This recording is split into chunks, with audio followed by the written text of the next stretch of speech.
ராணிப்பேட்டை மாவட்டம் வாலாஜாபேட்டை அரசு மாவட்ட தலைமை மருத்துவமனையில் தனியார் தொண்டு நிறுவன ஊழியர்கள், சமூக ஆர்வலர்கள், பொதுமக்கள் என அனைவருக்கும் உலக குருதி கொடையாளர் இரத்த தான தினத்தை முன்னிட்டு மாவட்ட மருத்துவமனை கண்காணிப்பாளர் உஷாநந்தினி தலைமையில் நிகழ்ச்சி நடைபெற்றது.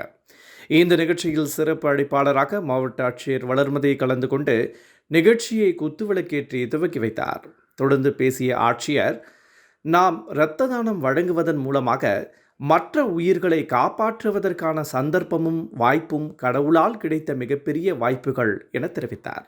அதோடு இரத்த தானம் குறித்த உறுதிமொழியை மாவட்ட ஆட்சியருடன் தொண்டு நிறுவன ஊழியர்கள், சமூக ஆர்வலர்கள், மருத்துவர்கள், செவிலியர்கள் என அனைவரும் உலக குருதி கொடையாளர் தினத்தையொட்டி உறுதிமொழியை ஏற்றுக்கொண்டனர்.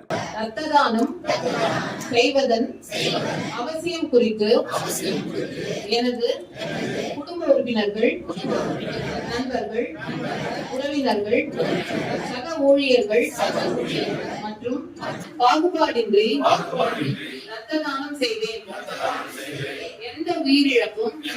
இந்த நிகழ்ச்சியில் மருத்துவமனை கண்காணிப்பாளர் உஷாநந்தினி, மருத்துவர், செவிலியர் மற்றும் துறை சார்ந்த அலுவலர்கள் பலர் கலந்து கொண்டனர்.